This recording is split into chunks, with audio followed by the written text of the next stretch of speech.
The city of Chicago, a sprawling metropolis of steel and glass, usually hummed with a vibrant symphony of traffic, chatter, and distant sirens. But on this particular Tuesday afternoon in late July, an ominous crescendo began to rise from the heart of the Lincoln Park neighborhood. A wisp of smoke, innocent at first, billowed from a fifth-story window of the venerable Lakeshore Towers apartment building, quickly blossoming into an angry, churning plume. Officer David Ramos gripped the steering wheel of his K-9 unit vehicle, the rhythmic thud of its tires a familiar comfort.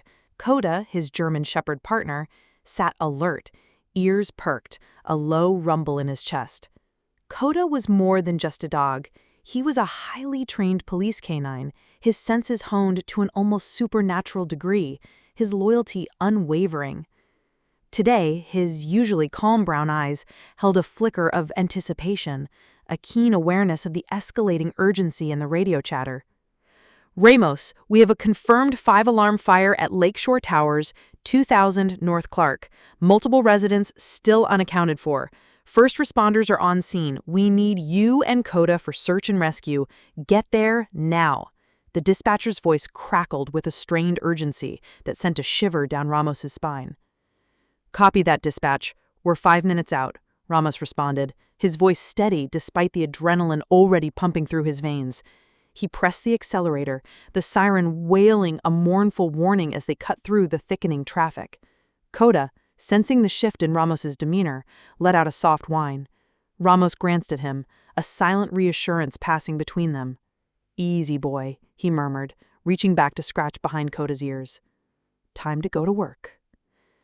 As they neared Lakeshore Towers, the scene transformed into a chaotic tableau of flashing lights and frantic activity.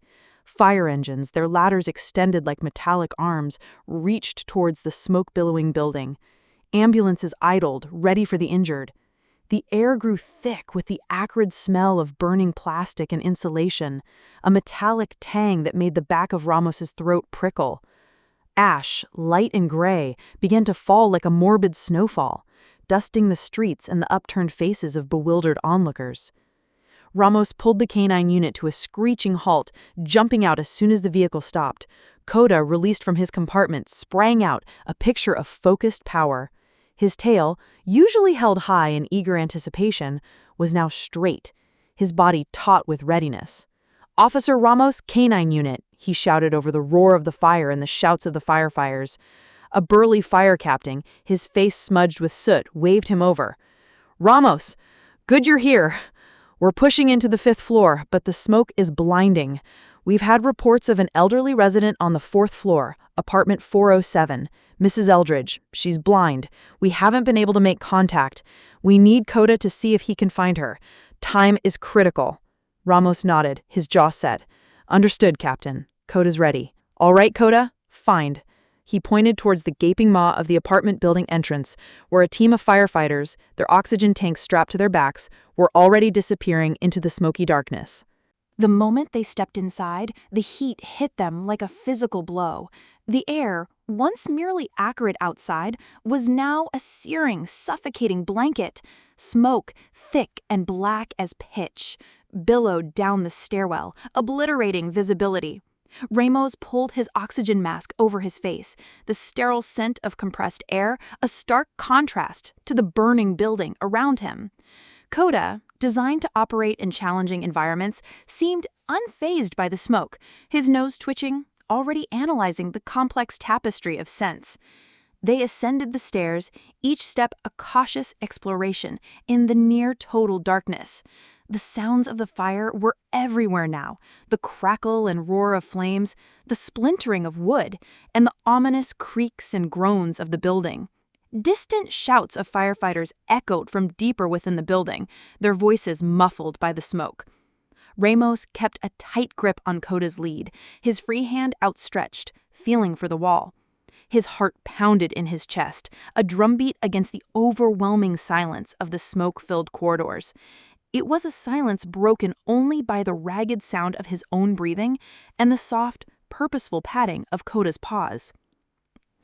They reached the 4th floor, the heat intensified, radiating from the walls. The smoke was even thicker here, a choking, tangible presence that seemed to absorb all light and sound. Ramos clicked on his powerful flashlight, but the beam was quickly swallowed by the inky blackness, illuminating little more than the swirling gray motes dancing in the air. "Okay, Koda," Ramos whispered, his voice raspy through the mask. "Apartment 407. Find Mrs. Eldridge." Koda, needing no further instruction, lowered his head, his powerful nose sweeping the floor. He began to move with a steady, determined gait, his body language speaking volumes of his intense focus. He weaved through the debris-strewn hallway, occasionally nudging a piece of fallen ceiling or a charred picture frame out of their path. Ramos followed, trusting Koda's unerring instincts more than his own limited vision. Minutes stretched into an eternity. The heat was becoming unbearable, seeping through their protective gear. Ramos felt sweat trickling down his back, a cold, clammy sensation despite the intense heat. He coughed, even with the mask, the smoke finding its way into his lungs. He knew time was running out. Every second counted. Suddenly, Koda stopped. His head snapped up, ears swiveling. A low, soft growl rumbled in his chest, barely audible over the roar of the fire. Ramos leaned closer. "What is it, boy?" And then Ramos heard it too. A faint, rhythmic tapping, a light, almost hesitant sound, echoing from somewhere within the impenetrable smoke. It was the sound of a cane. Koda, needing no further instruction, pulled on his lead, nudging Ramos towards a door, apartment 407. The door was slightly ajar, a sliver of darkness even deeper than the hallway within. "That's it, Koda! Good boy!" Ramos exclaimed, a surge of renewed hope coursing through him. He pushed the door open further, revealing the apartment cloaked in the same suffocating smoke. The tapping was louder now, closer. Inside apartment 407, Mrs. Eldridge was lost. Blind for the past 2 decades, she relied on the familiar contours of her beloved home, the precise placement of every piece of furniture, the comforting scent of her lavender sachets. Now, all of that was gone, swallowed by the smoke and replaced by a terrifying inferno. The heat was suffocating, the smoke so thick it burned her eyes, even though she couldn't see. Her carefully organized world had dissolved into a chaotic, terrifying void. She had been trying to find her way to the door, tapping her white cane methodically, but the smoke had disoriented her, spun her around until she no longer knew which way was out. Panic, cold and sharp, was beginning to set in, constricting her chest. She coughed, a dry, racking sound, her lungs screaming for clean air. Just as despair threatened to overwhelm her, a new sensation reached her. A warmth, surprisingly gentle, brushed against her hand, then a soft, insistent nudge against her cane. She froze, her heart leaping into her throat. Was it a rescuer? She couldn't see, couldn't hear them over the roaring fire. Koda, having located Mrs. Eldridge huddled near her overturned armchair, nudged her cane again, more firmly this time. His tail gave a single, tentative wag, a silent reassurance. Then he nudged her hand, his soft muzzle brushing her fingers. Mrs. Eldridge, startled but intrigued, reached out, her fingers encountering thick fur. A dog?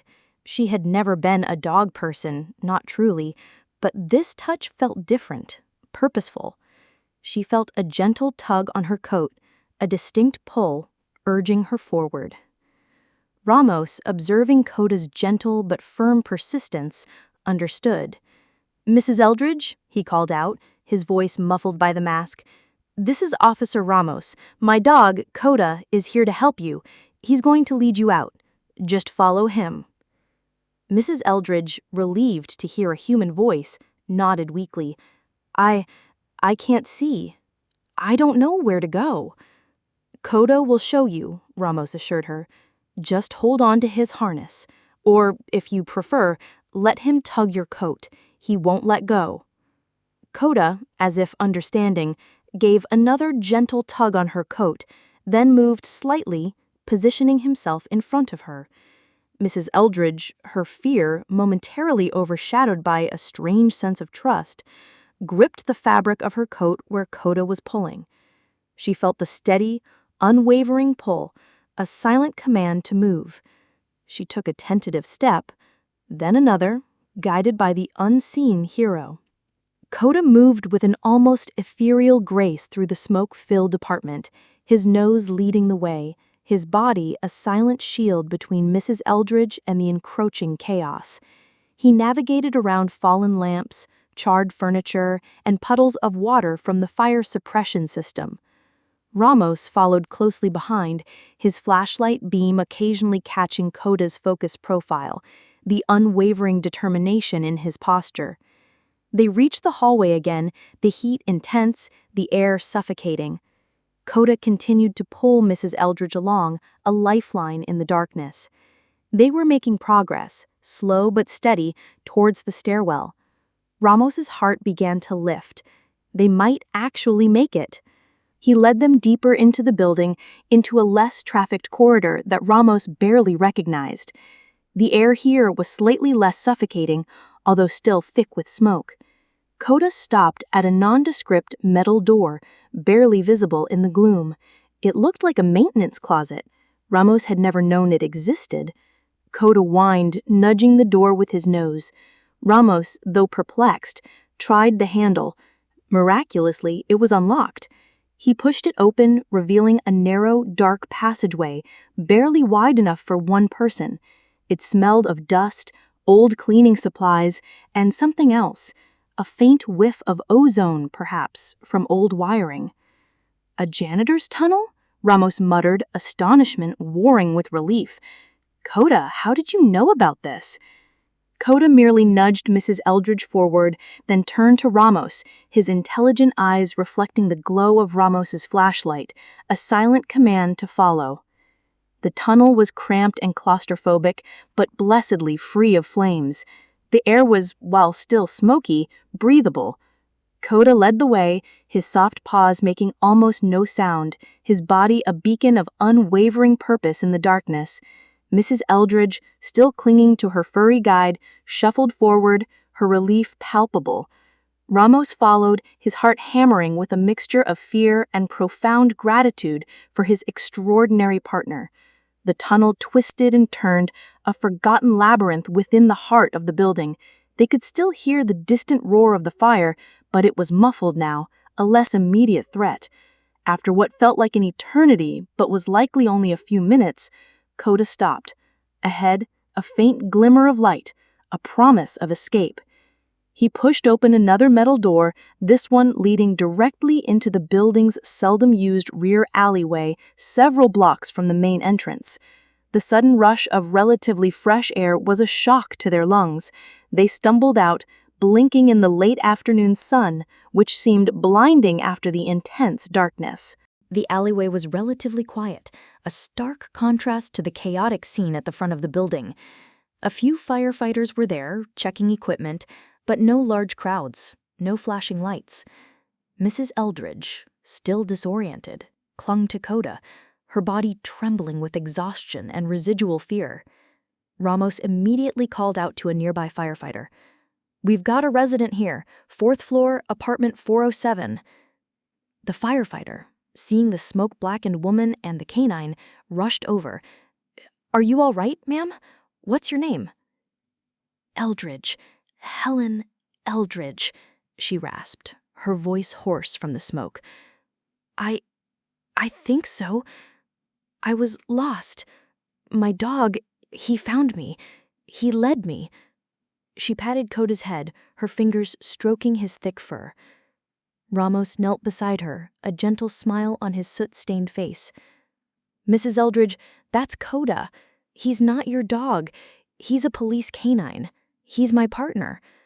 Mrs. Eldridge froze, her hand still resting on Koda's head. Her sightless eyes widened. A dog? It was a dog?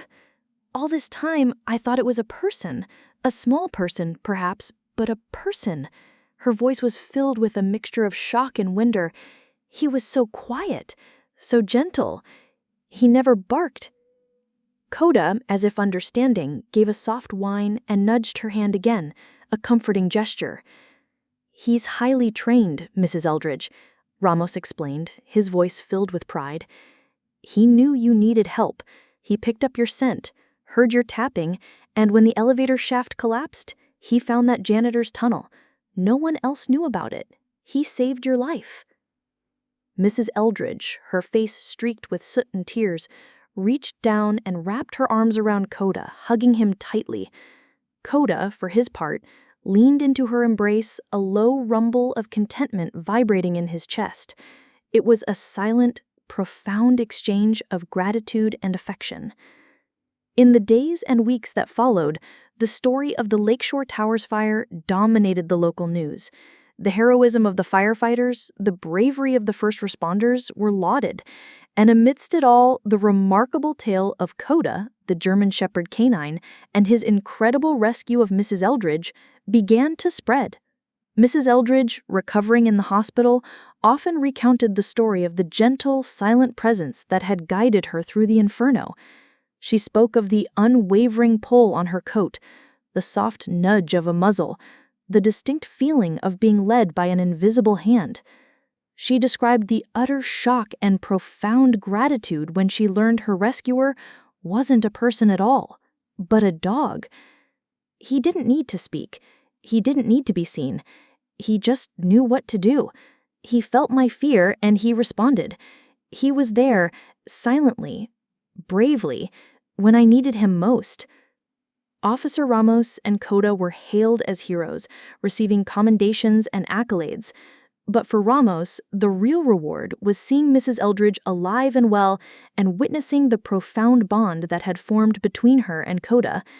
The fire, eventually extinguished, the Lakeshore Towers apartment building would undergo extensive repairs, but the memory of that day and the lesson it carried would linger. Not all heroes wear capes or uniforms that stand out. Not all heroes speak with booming voices or perform acts that are visible to everyone. Sometimes, the most profound acts of bravery, the most significant moments of saving grace, come from unexpected places, from those who operate in the shadows, guided by instinct, compassion, and an unwavering sense of purpose. Koda, the German Shepherd canine, wasn't seen by Mrs. Eldridge in the smoke-filled apartment. He was a silent, furry presence, a tug on her coat, a comforting warmth against her hand. Yet his heroism was undeniable, his impact immeasurable. He was an unseen hero, known not by his appearance, but by the life he saved, and the quiet, powerful instinct that guided him through the fire. And so, the story of smoke and silence became a testament to the idea that true heroism isn't always about being recognized, but about answering the call when it truly matters.